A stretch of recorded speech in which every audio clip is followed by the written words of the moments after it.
Today we're going to talk about right-sided abdominal pain after you eat. Let's say you just ate a meal and you have this pain underneath your right rib cage, right through here. Sometimes it can refer to the upper shoulder, into the scapula back here, up into the neck, maybe even a headache on the right side, and you're going, what is going on? Well, let's talk about that. So you have this thing called the liver. It's on the right side, and then you have the gallbladder, which is on the right side. And then underneath that extends to your left side, you have this thing called the pancreas, okay? It'll spread to the left and also over to the right a little bit. And then you have all these little tubes. They're called ducts, like the hepatic duct, which is the liver duct, common bile duct, the cystic duct, the pancreatic duct. They're basically just tubes that are draining from the liver down into the gallbladder and then down into the small intestine. Now what's happening here is the liver is making bile. Bile helps you digest fats, and it's draining down this tube, and it's supposed to, in theory, go into this gallbladder and concentrate.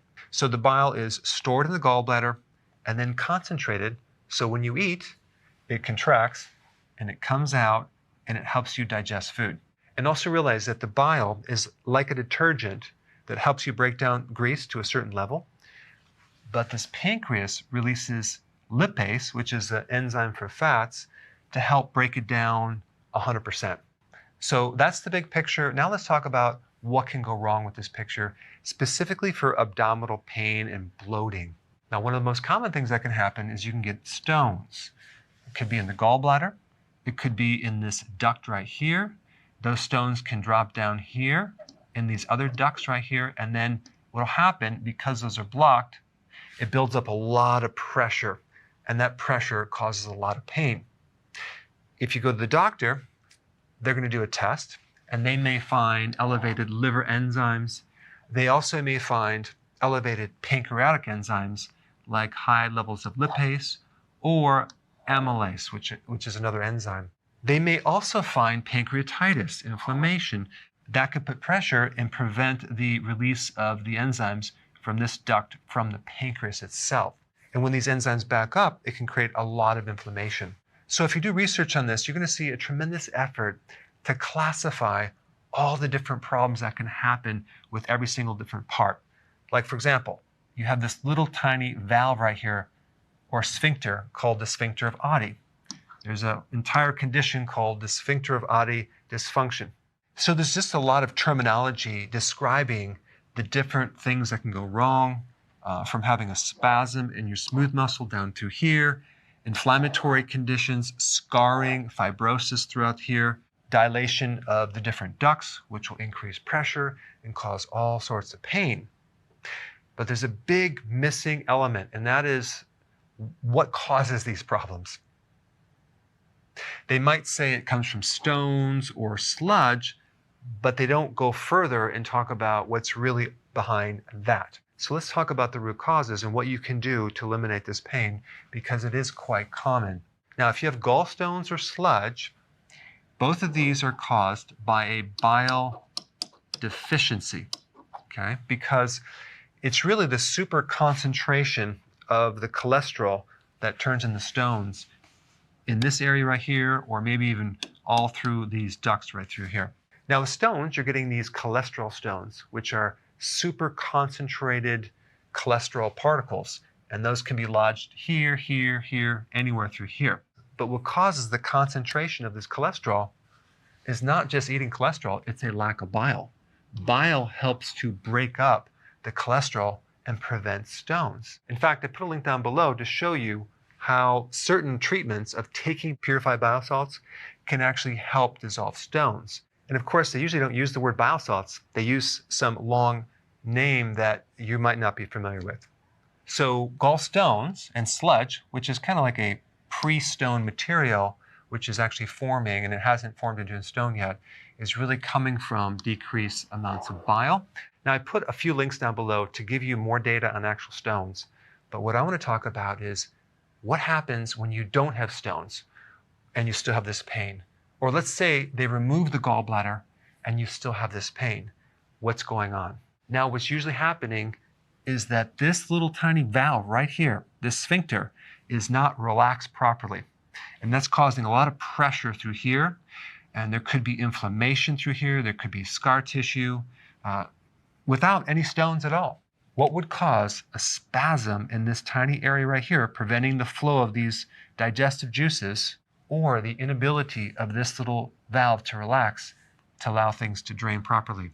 Well, number one, you have to realize that these ducts are the route for toxins to come out of the liver, okay? Because think about it, the liver is the main organ that help you detoxify poisons.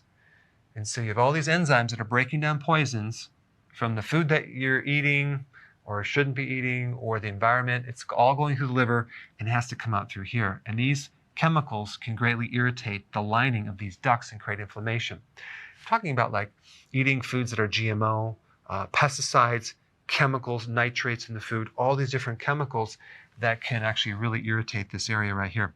And then we have something called estrogen. It's a well-known fact that the side effect from hormone replacement therapy, birth control pills, is a problem with the gallbladder. In fact, this is why women who are pregnant have higher risks of getting gallstones and gallbladder problems, because they simply have more estrogen.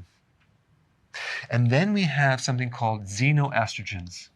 I don't know if you knew this, but the chemicals in our environment, pesticides, insecticides, the glyphosate from the GMO foods, are called xenoestrogens because those chemicals mimic estrogen. And so you're also getting an effect of irritating the lining of the bile duct and even interfering with this valve right here from exposure to xenoestrogens. The best thing to do for this right here is to consume foods that will help you break down these poisons. And that would be cruciferous vegetables, okay? And also regular vegetables. They have a lot of phytonutrients that will help give you the enzymes to help break down a lot of these chemicals. So cruciferous vegetables and vegetables in general take a big pressure off these bile ducts right through here. Next one is insulin, okay? If insulin is too high, it will increase something called the sympathetic nervous system. There's a part of the nervous system called the autonomic nervous system that's composed of the sympathetic, which is the flight or fight, and the parasympathetic. This entire area right here, in fact, the entire digestive system operates primarily under parasympathetic control. So when you have too much sympathetic nervous system, you have problems with digestion. Like the valves don't open up, they constrict more. So if you're sympathetic dominant, that's going to close this little valve right here. And guess what? That comes from high levels of insulin. So where does this come from? You guessed it, high carb diets. So we're back to the sugars, refined carbs that people eat. That's going to create a lot of problems with this valve, and then back up these digestive juices. You're going to feel more bloating. You're going to have more risk of gallstones and more abdominal pain that refers to the right side. Believe it or not, lean protein creates more irritation on the gallbladder and these ducts than fattier protein. Now, if you're combining sugar with fat, that's going to be very, very bad, because that's going to create a lot of stress in this area. But I'm just talking about if you're on a ketogenic diet, because there's something called the insulin index. It's different than the glycemic index. The insulin index are all the foods that are non-carbohydrate. And take a wild guess what non-carbohydrate will trigger insulin the most.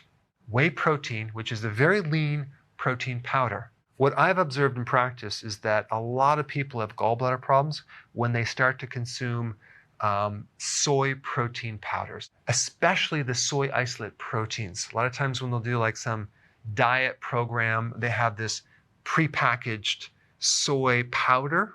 It's going to tear this area right up through here. So the leaner the protein, especially when you get into the powders, the more you're going to raise insulin, the more you're going to irritate this area right here. And then we have the frequency of eating.